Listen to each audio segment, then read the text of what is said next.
बिस्मिल्लाहिर्रहमानिर्रहीम। अस्सलाम वालेकुम गाइस, मैं हूँ इफ्रा काशिफ और आप देख रहे हैं बेसिक्स ऑफ लिंग्विस्टिक्स। आज हम लोग इक्नेक्टिक मेथड या इक्नेक्टिक अप्रोच को डिस्कस करेंगे। बेसिकली हम लोगों को पता है कि हम लोगों ने जब भी कोई लेक्चर डिलीवर करना होता है तो उसके पीछे उसके बिहाइंड एक मेथडोलॉजी होती है जिसके थ्रू हम लोग लेक्चर डिलीवर कर सकते हैं। वो ग्रामर ट्रांसलेशन मेथड हो सकता है, वो डायरेक्ट मेथड हो सकता है, वो सिचुएशनल लैंग्वेज टीचिंग हो सकता है, वो कम्युनिकेटिव लैंग्वेज टीचिंग हो सकता है, कोई भी हो सकता है, वो इक्नेक्टिक मेथड भी हो सकता है। तो आज हम लोग इक्नेक्टिक मेथड को डिस्कस करेंगे कि हम लोग अपनी टीचिंग को किस तरह से इम्प्रूव कर सकते हैं by using this very method. Basically हम लोग ज़्यादातर इस टॉपिक को जो है वो अप्लाइड लिंग्विस्टिक्स के अंदर कवर करते हैं। सो विदाउट वेस्टिंग टाइम हम लोग अपनी आउटलाइन की तरफ मूव ऑन करते हैं। सबसे पहले हम लोग इसका ओरिजिन देखेंगे, फिर देखेंगे that what actually eclectic approach is, इसकी डेफिनेशन देखेंगे, बैकग्राउंड देखेंगे, पेंडुलम देखेंगे, फिर हम लोग देखेंगे कि इक्नेक्टिक अप्रोच क्यों नहीं है, इट्स अ वे व्हाई। फिर हम देखेंगे हु सेलेक्ट्स दिस मेथड्स के aims, principle, characteristics, advantages, disadvantages, teacher role, student role, teaching material, syllabus, और फिर हम देखेंगे how to design a lesson plan by using the eclectic approach, and then we will finally move on towards conclusion. Video start करने से पहले मेरी आप लोगों से रिक्वेस्ट है कि मेरे चैनल को सब्सक्राइब करें, मेरी वीडियो को लाइक करें, ज़्यादा से ज़्यादा शेयर करें और जाते जाते बेल आइकन को भी ज़रूर प्रेस करें ताकि आपको आने वाली सारी नोटिफिकेशंस और अपडेट्स मिल सकें। डॉक्टर नोनान ने कहा था there was probably never will be a method for all. हम लोगों को पता है कि बेसिकली जितने भी मेथड्स इस दुनिया में आए इन ऑर्डर टू टीच, चाहे वो ऑडियो लिंग्वन हो, चाहे वो डायरेक्ट हो, चाहे वो ग्रामर ट्रांसलेशन मेथड हो, हर स्टूडेंट की एक इंडिविजुअल नीड्स होती हैं और हर बच्चे को या हर स्टूडेंट को एक तरह से चीज़ों की समझ नहीं आती। ठीक है, तो इस वजह से डॉक्टर नूनान ने कहा था कि कोई भी ऐसा टीचिंग मेथड नहीं है, कोई भी ऐसी मेथडोलॉजी नहीं है जो हर स्टूडेंट की नीड्स को सेटिस्फाई कर सके, जो हर स्टूडेंट को जो है वो सूट कर सके। तो इक्नेक्टिक मेथड बेसिकली वो मेथड है जो हर स्टूडेंट की नीड्स को सूट कर सकता है। वो कैसे, वो हम लोग आगे जाकर देखते हैं, लेकिन उससे पहले हम लोग देख लेते हैं ये मेथड ओरिजिन कैसे हुआ। बेसिकली ये मेथड जो है इन लेट 17th सेंचुरी में इन्वेंट किया था सीरी डॉटसन ने, और it is derived from a Greek word which mean eclectos which means to pick out और टू चूज़। बेसिकली ये मेथड है कम्बिनेशन ऑफ 2 to 3 मेथड्स का। हम लोगों ने 2 से 3 मेथड्स लेने होते हैं और उनमें से बेस्ट मेथड जो है वो सेलेक्ट करके चूज़ करना होता है। तो हम लोग देख लेते हैं इक्नेक्टिक अप्रोच बेसिकली क्या है। सबसे पहले ये कम्बिनेशन ऑफ वेरियस अप्रोचेज़ है। हम लोग इसमें वेरियस अप्रोचेज़, वेरियस मेथडोलॉजीज़ को सेलेक्ट करते हैं। 2 से 3 जो है वो हम लोग कोई भी मेथड ले लेते हैं जो हम लोग देखते हैं सबसे पहले हमारे टॉपिक की नीड क्या है और हमारे स्टूडेंट का इंटरेस्ट क्या है, उसका लेवल क्या है, उसको देखते हुए हम लोग 2 से 3 मेथड सेलेक्ट कर लेते हैं ताकि सभी स्टूडेंट्स को जो है वो ईजिली अंडरस्टैंड हो सके, ईजिली टॉपिक के रेलिवेंट उनकी अंडरस्टैंडिंग डेवलप हो सके। फॉर एग्जाम्पल हम लोग डायरेक्ट मेथड चूज़ कर सकते हैं, ऑडियो लिंग्वन चूज़ कर सकते हैं, सिचुएशनल लैंग्वेज टीचिंग चूज़ कर सकते हैं अपनी लेसन के एम के अकॉर्डिंग और अपने एबिलिटी लर्नर्स की एबिलिटी के अकॉर्डिंग। ठीक है, और टीचर जो है उसके पास फ्लेक्सिबिलिटी होती है कि वो चूज़ करने अपने के कोई भी जो है वो मेथड जो है वो चूज़ करने according to the aim of their learning, according to the need of their students. उसके बाद इक्नेक्टिक मेथड जो है उसमें डिफरेंट टीचिंग मेथड्स जो है वो बोरो किए जाते हैं, जिस तरह से हमने पहले देख लिया, in order to fit the requirements of the learners. इससे क्लास से मोनोटोमी और बोरिंगनेस जो है ना वो ब्रेक हो जाती है, क्योंकि जब आप 2-3 मेथड्स, 2-3 डिफरेंट एक्टिविटीज़ के थ्रू जो है वो स्टूडेंट्स को या बच्चों को कोई चीज़ समझाएंगे तो उनको बेटर अंडरस्टैंडिंग और बेटर नो हाउ जो है उस चीज़ के बारे में बेटर नॉलेज डेवलप हो सकता है उनका। हम लोग अब इसकी डेफिनेशन देख लेते हैं। इक्नेक्टिक अप्रोच जो है वो बेसिकली कम्बिनेशन है different methods of teaching and learning approaches. ये बेसिकली कुमार ने डेफिनेशन दी थी इसकी 2013 में। आई डोंट थिंक सो इसकी नीड है कुछ एक्सप्लेन करने की, फिर भी अगर आपको कोई कन्फ्यूजन रह जाए तो you people can ask me in the comment section. उसके बाद गेओ ने 1911 में इक्नेक्टिक अप्रोच को जो है वो इस तरह से डिस्क्राइब किया था कि बेसिकली हम लोगों को पता है कि कोई भी ऐसा मेथड नहीं है जो स्पीकिंग, लिसनिंग, रीडिंग, राइटिंग चारों एम्स पे जो है वो पूरा उतरता है। ठीक है, लेकिन इक्नेक्टिक अप्रोच एक ऐसा मेथड है जो हम लोग की लिसनिंग, स्पीकिंग, रीडिंग, राइटिंग सब पे तवज्जो देता है, क्योंकि हम लोग ऐसे 3 मेथड सेलेक्ट करते हैं जिनमें हम लोग चारों एस्पेक्ट्स ऑफ लैंग्वेज को जो है वो कवर करें।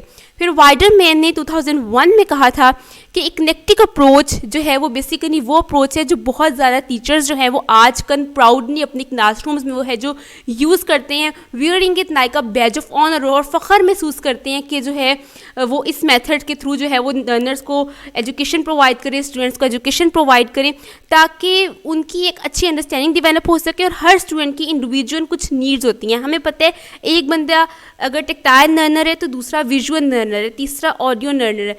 तो हर किसी को डायरेक्ट मेथड से अच्छी समझ आती है, किसी को ग्रामर ट्रांसलेशन से, और कुछ सिचुएशंस में चीज़ों को ज़्यादा अच्छा समझते हैं। तो बेसिकली टीचर्स को ऑनर इस वजह से समझते हैं क्योंकि हर स्टूडेंट की नीड्स को, इंडिविजुअल नीड्स जो है वो सेटिस्फाई होती हैं, और टॉपिक के अकॉर्डिंग जो है वो अपना मेथड जो है वो चूज़ कर सकते हैं। उसके बाद हम लोग इसका बैकग्राउंड जो है वो देख लेते हैं। हमें पता है कि सबसे पहले कौन सा मेथड आया, grammar translation method. Grammar translation method basically हम लोग क्या कहते हैं, मैं आप लोगों को ब्रीफली सारे मेथड्स का बता देती हूँ। ग्रामर ट्रांसलेशन मेथड ये कि बेसिकली हम लोगों को एक सेंटेंस उर्दू में और इंग्लिश में, इसमें दोनों लैंग्वेजेस यूज़ होती हैं। हम लोगों की फर्स्ट लैंग्वेज भी, लेट सपोज हम लोग अपनी फर्स्ट लैंग्वेज को उर्दू कह लेते हैं, और सेकेंड लैंग्वेज जो हम लोग लैंग्वेज लर्न कर रहे हैं उसको हम लोग इंग्लिश कह लेते हैं। तो इसमें उर्दू के थ्रू चीज़ों को इंग्लिश में ट्रांसलेट करके बताया जाता है। जिस तरह बच्चे को कहा जाता है कि सेब को एप्पल कहते हैं, लेकिन डायरेक्ट मेथड में ऐसा होता है कि डायरेक्ट मेथड में सिर्फ इंग्लिश लैंग्वेज को यूज़ किया जाता है या सेकंड लैंग्वेज को यूज़ किया जाता है, और फर्स्ट लैंग्वेज को कंप्लीटली इग्नोर किया जाता है। फॉर एग्जांपल, अगर बच्चे को एप्पल का कॉन्सेप्ट देना है तो उसे एप्पल की पिक्चर दिखाई जाती है और साथ कहा जाता है दिस इज़ एप्पल। उसे ये नहीं कहा जाता कि एप्पल को सेब कहते हैं। तीसरा मेथड है audio lingual method. Direct method reject हुआ, उसके बाद ऑडियो लिंगुअल मेथड आया। ऑडियो लिंगुअल मेथड जो है वो था आर्मी मेथड। ये बेसिकली ये था कि स्टूडेंट्स को ड्रिल करवाएं, उनको अपने पीछे रिपीट करवाएं। जिस तरह हम लोग छोटे होते थे तो हम लोग पढ़ते थे, टीचर के पीछे रिपीट करते थे A for apple, B for ball.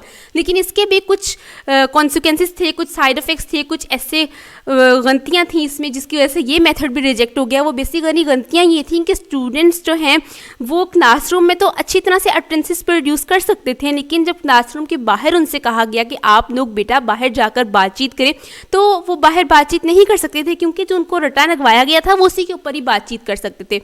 ये मेथड बेसिकली, इसको आर्मी मेथड इसलिए कहते हैं। ये मेथड तब इजाद हुआ था जब जो थी वो बहुत ज़्यादा जंगें चल रही थी और आर्मी ने एक दूसरे के साथ, जो लोगों ने एक दूसरे के साथ कम्युनिकेट करना होता था। उसके बाद आया कोग्निटिव कोड अप्रोच। ठीक है, कोग्निटिव कोड अप्रोच रिजेक्ट हुआ। उसके बाद हम लोग के पास आ जाते हैं सिचुएशनल मेथड। सिचुएशनल मेथड ये होता है कि बच्चों को किसी सिचुएशन में इंगेज करके कुछ जो है वो पढ़ाया जाता है। फॉर एग्जांपल, अगर मैंने प्रोनाउंस का या प्रपोजिशंस का या किसी भी चीज़ का पढ़ाना है तो मैं इस तरह से कह सकती हूँ कॉन्सेप्ट।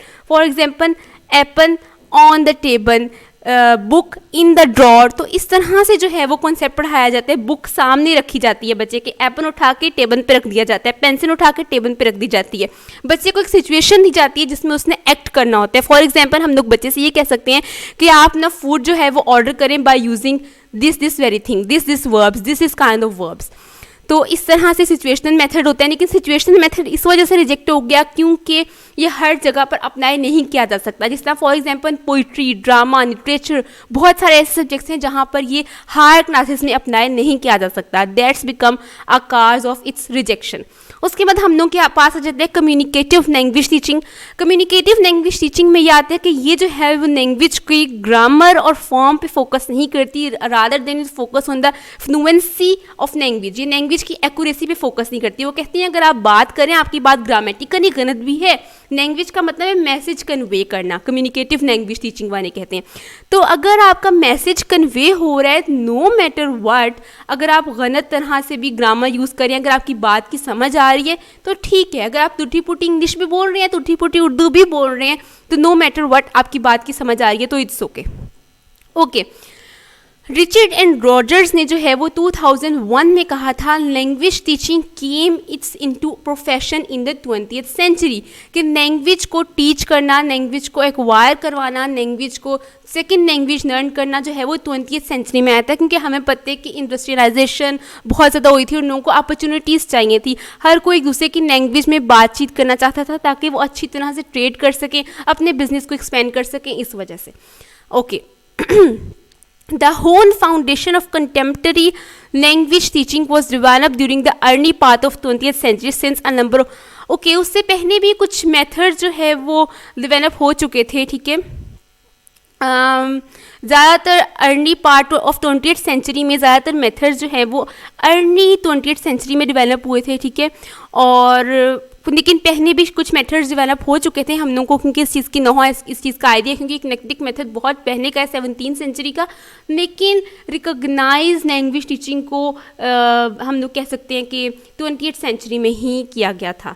अब हम लोग आगे अपनी नेक्स्ट स्लाइड की तरफ मूव ऑन करते हैं। किधर गई नेक्स्ट स्लाइड? एक मिनट, सॉरी, ये आ गई। ओके, यहाँ पर मैंने सारा एक्सप्लेन किया हुआ है कि ग्रामर ट्रांसलेशन मेथड क्या है, डायरेक्ट मेथड क्या है, ऑडियो लिंगुअल मेथड क्या है, जो मैंने पहले ब्रीफली पहली वाली स्लाइड में बता दी है। एक दफ़ा हम लोग इसको डिटेल में देख लेते हैं। ग्रामर ट्रांसलेशन मेथड जो है वो सबसे पहला मेथड ऑफ टीचिंग है, ठीक है। कहा जाता है कि ये मेथड हम लोग के स्कूल्स में बहुत ज़्यादा यूज़ होता है, ख़ासतौर पे गवर्नमेंट स्कूल्स में, जहाँ पर हम लोग लैंग्वेज को ट्रांसलेट करके जो है वो सीखते हैं, ठीक है। रिचर्ड और रॉजर्स ने 2001 में ऑब्जर्व किया कि ग्रामर ट्रांसलेशन मेथड जो है एक ऐसा वे है जिसके थ्रू हम लोग ग्रामेटिकल रूल्स के ऊपर तो जो है वो फॉलो करते हैं, लेकिन सेंटेंस को ट्रांसलेट करते हैं। लेकिन इससे क्या होता है कि स्टूडेंट्स की राइटिंग एबिलिटीज़ तो डेवलप हो जाती हैं, लेकिन वो फ्लुएंटली अच्छी तरह से बातचीत नहीं कर सकते, जिसकी वजह से ये मेथड रिजेक्ट हुआ और डायरेक्ट मेथड आया। डायरेक्ट मेथड अब क्या करता है, अगर ये रीडिंग और ये फोकस करता है ना स्पीकिंग और लिसनिंग स्किल्स पे, तो ये राइटिंग और रीडिंग एस्पेक्ट्स ऑफ लैंग्वेज को इग्नोर कर देता है, जिसकी वजह से फिर ऑडियो लिंगुअल मेथड आया, ठीक है। तो ऑडियो लिंगुअल मेथड किस वजह से कामयाब नहीं हुआ उसकी मैंने पहले ही आपको वजह बता दी है, वो आप लोग पीछे रिवाइंड करके देख सकते हैं। और दूसरी बात ये कि डायरेक्ट मेथड इस वजह से भी शायद रिजेक्ट हुआ था कि कुछ स्टूडेंट्स के लिए बहुत ज़्यादा डिफिकल्ट होता है कि वो सारा कॉन्सेप्ट जो है वो अपनी नेटिव लैंग्वेज की बजाय अपनी टारगेट लैंग्वेज में जो है वो ग्रैस्प करे। कुछ स्टूडेंट्स जो वीक स्टूडेंट्स होते हैं उनके लिए जो है वो मुश्किल होता है। ऑडियो लिंगुअल मेथड जो है वो 1960s में पॉपुलर हुआ। अच्छा, मैं दोबारा से बता देती हूँ कि ऑडियो लिंगुअल मेथड इस वजह से रिजेक्ट हुआ क्योंकि रट्टा सिस्टम था ना, ड्रिलिंग अप्रोच थी, प्रैक्टिस और ड्रिल ये सब चीज़ें थी, तो स्टूडेंट्स जो है वो आउटसाइड द क्लासरूम अच्छी तरह से कम्युनिकेट नहीं कर सकते थे, इस वजह से ये मेथड रिजेक्ट हुआ। मैं ये नहीं कह रही कि सब मेथड्स बहुत ज़्यादा बुरे हैं, ये सब मेथड्स अपने अपने इरा के बहुत ज़्यादा कामयाब तरीन मेथड्स हैं, लेकिन आजकल रिसेंटली जो है वो इक्नेक्टिक मेथड जो है वो सबसे ज़्यादा यूज़ किया जाता है। उसके बाद जो है हम लोग कॉग्निटिव कोड मेथड जो है इसको देख लेते हैं।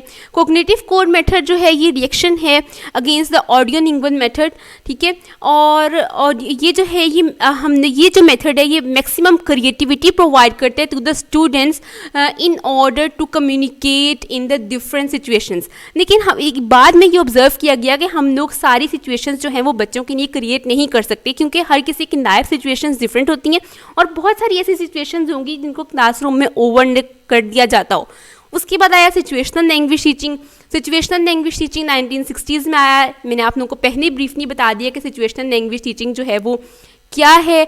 अब सिचुएशनल लैंग्वेज टीचिंग जो है वो यूज़फुल था सिचुएशंस में चीज़ों को प्रेजेंट करने के लिए, लेकिन हर चीज़ को आप सिचुएशंस में करके बच्चों को एक्सप्लेन नहीं कर सकते, ठीक है। कुछ चीज़ों की सिचुएशंस नहीं क्रिएट की जा सकती। फॉर एग्जांपल पोइट्री, आप पोइट्री को सिचुएशन में बच्चों को किस तरह से पढ़ाएंगे, किस तरह से एक सिचुएशन क्रिएट करेंगे, अनलेस कि आप उनका कोई प्ले करवाएं ट्विंकल ट्विंकल लिटिल स्टार, लेकिन बड़ी क्लासेस में ये डिफिकल्ट हो जाता है। उसके बाद हमारे पास जाते हैं कम्युनिकेटिव लैंग्वेज टीचिंग। ये जो है ये रिएक्शन है अगेंस्ट सिचुएशनल लैंग्वेज टीचिंग। ये कहता है कि हम लोगों ने लैंग्वेज को ऑब्जर्व करना as a communicative tool rather than viewing it as a grammatical tool. ये लैंग्वेज की फ्लुएंसी पर फोकस करता है, एक्यूरेसी पर फोकस नहीं करता। ये कहता है नो मैटर व्हाट, लैंग्वेज जो है वो मीडियम ऑफ कम्युनिकेशन है। अगर आप ग्रामेटिकल मिस्टेक्स करते भी हैं तो कोई मसला नहीं है, आपकी बात की समझ आनी चाहिए। लेकिन बाद में ये मेथड भी रिजेक्ट हो गया और उसके बाद हम लोगों के पास एक इक्नेक्टिक अप्रोच आता है, ठीक है। लेकिन कम्युनिकेटिव लैंग्वेज टीचिंग जो है वो एक ऐसा मेथड है जिसको बहुत ज़्यादा रिकॉग्नाइजेशन मिली अपने इरा में। ओके, जिस तरह से हम लोगों ने पहले डिस्कस किया कि हर मेथड की कोई ना कोई वीकनेस है, और इसी वजह से डॉक्टर नोनान ने कहा था there is probably never a method for all. तो इसी तरह हम लोग इस बात से कह सकते हैं कि यहाँ पर लिखा हुआ है, प्रोनाउंसिएशन सॉरी अगर मैं गलत भी पढ़ूँ तो, जेबहार्ड, जिताइन और ऑर्फनी ने 1990 में आर्ग्यू किया कि there is no convincing evidence from pedagogic research including the research into second language instruction that there is no universal best way to teach language, कि कोई भी एक बेस्ट मेथड नहीं है, कोई भी एक बेस्ट वे नहीं है टू टीच द लैंग्वेज, ठीक है। तो कोई भी एक ऐसा मेथड नहीं है जो हर इंडिविजुअल नीड्स को सेटिस्फाई करे, जिसकी वजह से जो है वो हम लोगों के पास एक इक्नेक्टिक अप्रोच या इक्नेक्टिक मेथड जो है वो आता है। अब उसके बाद हम लोग पेंडोलम मेटाफर देख लेते हैं जी। अच्छा, सबसे पहले हम लोग के पास ग्रामर ट्रांसलेशन मेथड आया, जो कि लैंग्वेज की फॉर्म के ऊपर फोकस करता था, लैंग्वेज की ग्रामेटिकल स्ट्रक्चर पे ऊपर फोकस करता था। अभी हम लोग के पास डायरेक्ट मेथड आया, जो कि लैंग्वेज की फॉर्म पर तो नहीं लेकिन मीनिंग पर फोकस करता था। वो रिजेक्ट हुआ, कोग्निटिव अप्रोच आई, वो रिजेक्ट हुआ, कम्युनिकेटिव अप्रोच आई। कम्युनिकेटिव, ये जो सारी यहाँ पर लिखी हुई है ना, ये वाली सारी हैं, यानी कि ग्रामर ट्रांसलेशन मेथड, GTM और कोग्निटिव अप्रोच, ये सारे फॉर्म पर फोकस करते थे। और डायरेक्ट मेथड और कम्युनिकेटिव अप्रोच ये लैंग्वेज के मीनिंग के ऊपर फोकस करता है। लेकिन फिर उसके बाद इक्नेक्टिक अप्रोच या इक्नेक्टिक मेथड जो है वो हमारे पास डेवलप हुआ, जो कि लैंग्वेज की फॉर्म और लैंग्वेज के मीनिंग, यहाँ पर जिस तरह से इसको दरमियान में बनाया गया ट्रायंगल के, दोनों के ऊपर फोकस करता है। तो जो चीज़ दोनों के ऊपर फोकस करे, जाहिर है उसके थ्रू स्टूडेंट ज़्यादा बेटर वे में लर्न कर सकते हैं। दैट इज़ वाई इक्नेक्टिक अप्रोच जो है वो ड्राइव हुई। अब हम लोग इक्नेक्टिक वे क्यों, व्हाट इज इक्नेक्टिक वे? हम लोग कहते हैं कि इक्नेक्टिक अप्रोच जो है या इक्नेक्टिक मेथड, ये एक मेथड नहीं है, रादर इट्स अ वे। ये टीचर की एटीट्यूड पे डिपेंड करता है, ठीक है, टीचर के एटीट्यूड पे डिपेंड करता है कि वो कौन सा मेथड जो है वो यूज़ करता है। और मोर ओवर ज़्यादातर आजकल जो है वो प्राइवेट स्कूल्स में है, ज़्यादातर यही वाला मेथड जो है वो यूज़ किया जाता है, जिसमें डायरेक्ट मेथड को कंबाइन कर दिया। लेट्स सपोज आपने कम्युनिकेटिव लैंग्वेज टीचिंग को आपने यूज़ कर लिया in projectors and different things in the form of video, कोई दिखा दी स्टूडेंट्स को तो मेक द लेक्चर इंटरेस्टिंग, उनके लिए कोई सिचुएशन क्रिएट कर ली, कम्युनिकेटिव लैंग्वेज टीचिंग को अप्लाई कर लिया, ग्रामेटिकल मिस्टेक्स को इग्नोर करके बच्चों से कहा कि बस बच्चों आप बोलो, अगर आप बोलोगे तो आप लोग जो है वो आगे जल्दी से जो है वो सीख सकोगे, इस तरह से। उसके बाद क्वेश्चन ये राइज होते हैं कि मेथड कौन सेलेक्ट करता है। ओके, ना ही कोई मेथडोलॉजिस्ट, ना ही कोई डायडिक्शियन, ना ही कोई टेक्स्ट बुक राइटर, कोई भी डिसाइड नहीं करता कि कौन सा मेथड जो है वो यूज़ होना चाहिए क्लास में। It is up to the instructor कि वो कोई से 3 या 4 मेथड सेलेक्ट कर ले और वो जो है वो यूज़ करे। लेकिन एक बात है कि वेल ट्रेन टीचर ही जो है वो इक्नेक्टिक अप्रोच या इक्नेक्टिक मेथड को अपने क्लासरूम में यूज़ कर सकता है। बिकॉज अगर कोई टीचर वेल ट्रेन नहीं होगा और वो इक्नेक्टिक मेथड को यूज़ करेगा तो वो खुद भी कंफ्यूज हो जाएगा और वो बच्चों को भी कंफ्यूज करेगा, उसके लिए हैंडल करना मुश्किल हो जाएगा 2-3 मेथड्स को इकट्ठे। और ऐसे मेथड सेलेक्ट करना जिसमें चारों अप्रोचेज ऑफ लैंग्वेज फिर जो है वो यूज़ हुई हूँ। कौन कौन सी अप्रोचेज या कौन कौन से मेथड्स मैंने मैक्सिमम यहाँ पर लिखने की कोशिश की है कि यूज़ हो सकते हैं, और इनमें से कोई से 3 से 4 टीचर जो है वो सेलेक्ट कर सकता है। वो हम लोग देख लेते हैं। Grammar translation method, direct method, situational language teaching, audio lingual method, demonstrative method. ये डिमॉन्स्ट्रेशन के साथ देने के लिए जो है वो शो होता है, जिस तरह टीचर जो है वो डिमॉन्स्ट्रेट करता है और स्टूडेंट्स जो है वो उसको फॉलो करते हैं। फॉर एग्जांपल ये ज़्यादातर मेथड्स जो है वो लैब्स और इस तरह की चीज़ों में जो है वो यूज़ होता है। मेडिकल के स्टूडेंट्स जिनको टीचर जो है वो पहले डिमॉन्स्ट्रेशन देते हैं, ठीक है, पहले बताते हैं कि आपने फ्रॉक को इस तरह से ऑपरेट करना है, फिर उसको ऑपरेट करना सिखाते हैं। या अगर मैं बच्चों को कहूँ कि आपने प्लेन, ये देखें मैं आपको डिमॉन्स्ट्रेशन में आपको करके दिखा रही हूँ कि आपने पेपर प्लेन कैसे बनाना है और बाद में उनसे बनवाऊँ, तो ये डिमॉन्स्ट्रेटिव मेथड है। उसके बाद हम लोगों के पास टोटल फिजिकल रिस्पॉन्स आ जाते हैं। टोटल फिजिकल रिस्पॉन्स बेसिकली ये मेथड है जो हम लोगों की फिजिकल रिस्पॉन्स के ऊपर जो है वो बेस करता है। जिस तरह ये मेथड जो है वो बिलीव करता है कि बच्चा जब चाहे या स्टूडेंट जब चाहे वो मर्जी बोले। जिस तरह जब आप छोटे थे, वो कहते हैं हम लोग अपनी सेकंड लैंग्वेज को भी इस तरह एक सीखते हैं या एक्वायर करते हैं, लर्न करते हैं, जिस तरह फर्स्ट लैंग्वेज को। जिस तरह फॉर एग्जांपल जब आप लोग छोटे थे तो आप लोग के पेरेंट्स आप लोग कहते थे कि बेटा फ़ैन ऑफ़ कर दो, ठीक है, तो आप ये तो नहीं करते थे अच्छा जी मम्मा मैंने फ़ैन ऑफ़ कर दिया, लेकिन आप क्या करते थे, आप जाकर सिर्फ उसका स्विच जो है वो ऑफ़ कर देते थे, ठीक है, एक रिस्पॉन्स जो है वो अपना देते थे rather than saying it in your words. तो ये कहता है कि बच्चा जो है या स्टूडेंट जो है वो हमसे, उसको हमारी बात का मतलब समझ आ रहा है, ठीक है, लेकिन जब वो चाहे उसको फोर्स नहीं किया जाता, जब वो चाहे तब वो लैंग्वेज को यूज़ करें। फिर टास्क बेस्ड लर्निंग, इसका सबको पता है कि टास्क स्टूडेंट को प्रोवाइड कर दिए जाते हैं, ठीक है, और उसके थ्रू जब वो सर्च करते हैं तो उनकी लर्निंग स्किल्स डेवलप होती हैं। फिर कंप्यूटर असिस्ट लैंग्वेज लर्निंग, इसमें कंप्यूटर को यूज़ किया जाता है। फॉर एग्जांपल मल्टीमीडिया, वीडियोस, और आजकल के दौर में तो ये बहुत ज़्यादा हिट है क्योंकि नेट को हम लोग यूज़ करते हैं ज़्यादातर अपनी लर्निंग के लिए सॉरी। उसके बाद है सजेस्टोपीडिया।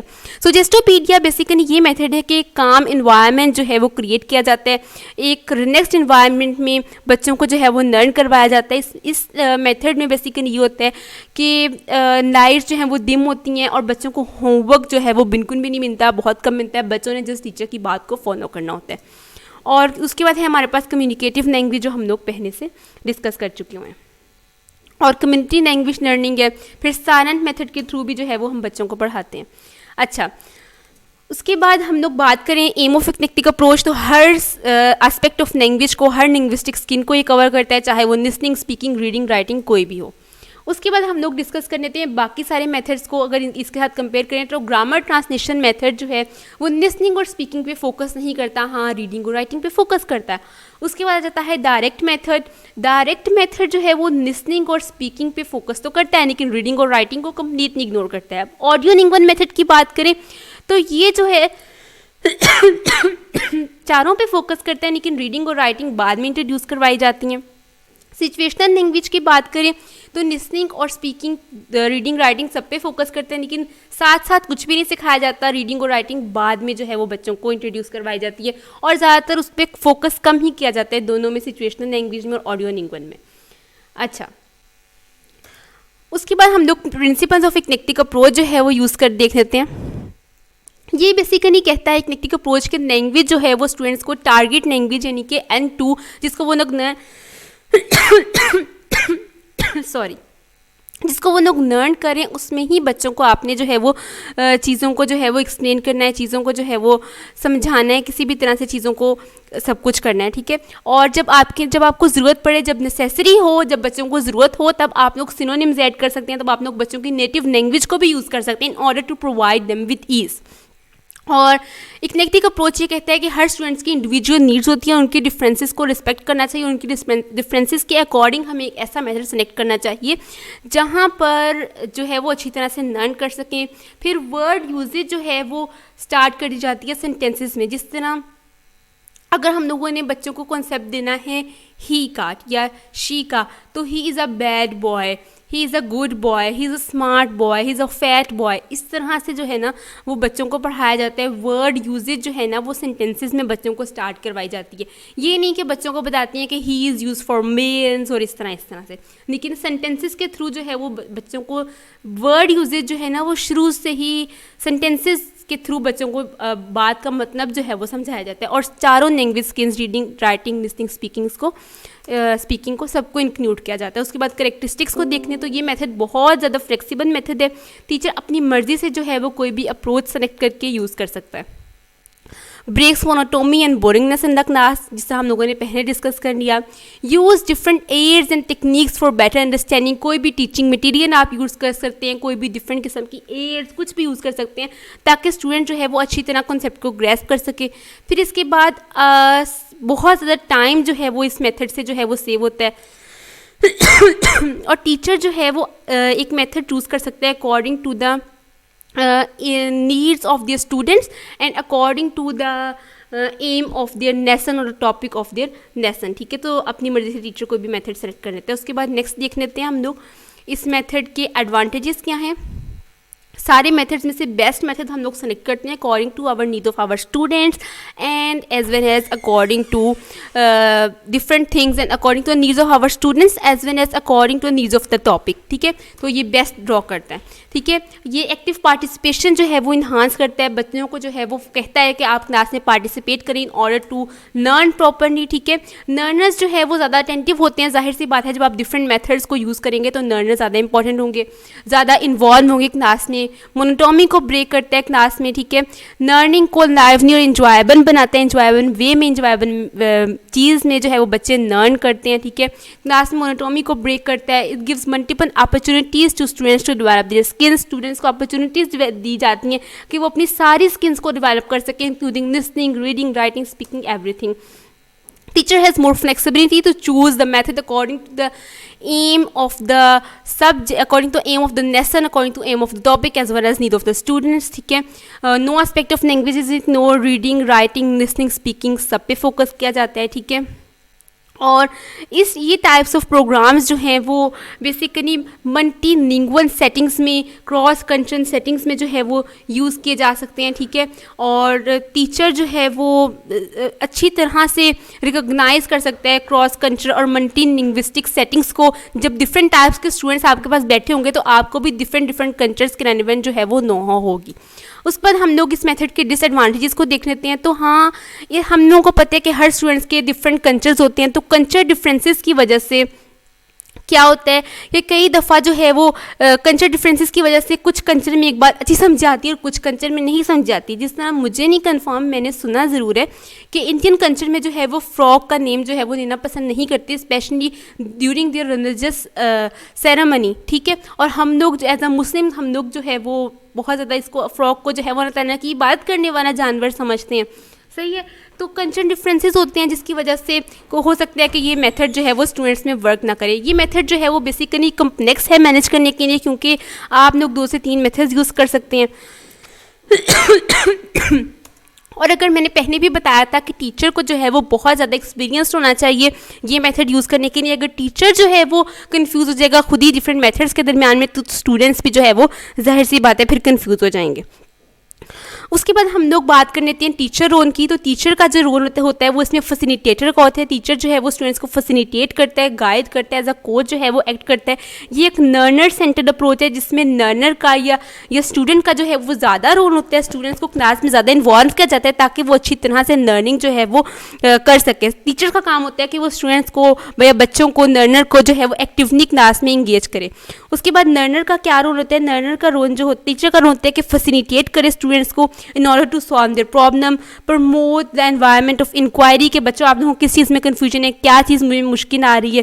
फिर टीचर का जो है वो मकसद होता है कि वो कोलैबोरेशन करे, ठीक है, क्वेश्चनिंग जो है वो बच्चों से करे, ठीक है, उनकी लिसनिंग स्किल्स क्वेश्चनिंग करे, और बस यही। और उसके बाद आ जाता है लर्नर रोल या फिर स्टूडेंट रोल। लर्नर रोल जो है वो सेंटर ऑफ द क्लास होता है, ठीक है, इसकी पार्टिसिपेशन बहुत ज़्यादा इंपॉर्टेंट कंसिडर की जाती है। टीचर जो है वो लर्नर को इन्वॉल्व करता है, लर्नर को कहा जाता है, इनकरेज किया जाता है कि आप बात करें, आप कम्युनिकेट करें, आप क्वेश्चन करें ताकि वो एक अच्छी तरह से लर्न कर सकें। लर्नर को कहा जाता है कि अपने आप को सेल्फ करेक्ट करें, ठीक है, कि आप देखें आपने यहाँ पर क्या गलती की, आप खुद इसको जो है वो ठीक करें, इस तरह से। फिर उसके बाद टीचिंग मटेरियल की बात करें तो आप इसमें किसी भी तरह का टीचिंग मटेरियल यूज़ कर सकते हैं। Chart, text book, newspaper, video, film, magazine, computers, कोई भी डिफरेंट ऑब्जेक्ट्स, इवन आप जो है वो फैन के थ्रू, लाइट के थ्रू, डीएस के थ्रू, जिस तरह मैंने जो है वो अपना किनेटिक मेथड यूज़ करते हुए अपना लेसन प्लान अप्लाई किया था, वो वीडियो भी मैंने रिकॉर्ड करके यूट्यूब के ऊपर डाली है। आप लोग वो भी देख सकते हैं कि मैंने किस तरह से डिफरेंट ऑब्जेक्ट्स जो है वो एक बॉक्स पूरा बनाया था। कैन कुड बच्चों को जो है वो सिखाया था, एक सिचुएशन में उनको जो है वो डालना था। एक सिचुएशनल लैंग्वेज टीचिंग भी मैंने उसमें यूज़ की थी, उसमें डालना था, और उसी के थ्रू जो है वो बच्चों को कम्युनिकेट करवाया था। एक बड़ी अच्छी सी क्लास में जो है वो सिचुएशन डेवलप हुई थी जिसमें बच्चे ने कैन को सीखा कि कैन कोड जो है वो परमिशन के लिए भी यूज़ होता है, एबिलिटी के लिए भी यूज़ होता है, उसके डिफरेंट फंक्शंस हैं। खैर अच्छा, बातों बातों में हम लोग आगे निकलेंगे। उसके बाद वाइडर मैंने जो कहा था affective teachers invest a lot of time in order to connect their material.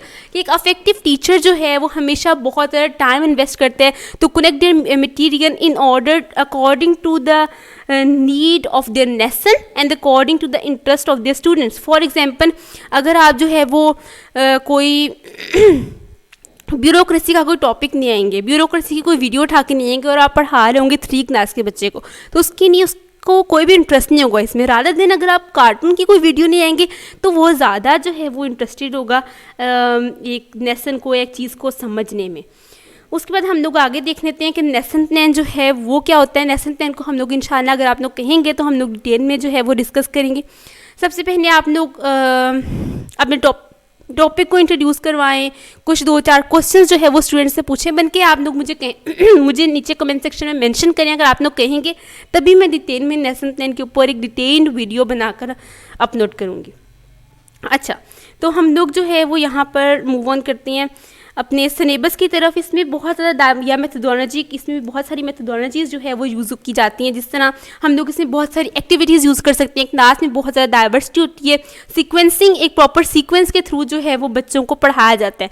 ऐसा नहीं होता कि पहले जो है वो 10 सिखा दिया जाए और बाद में 1 सिखाया जाए। पहले 1 सिखाया जाता है फिर 10 सिखाया जाता है। क्लासरूम डायनेमिक्स को मेंटेन किया जाता है, डिफरेंट मटेरियल रिसोर्सेज को यूज़ किया जाता है। टेम्पोरलाइजेशन जो है वो इसमें यूज़ होती है।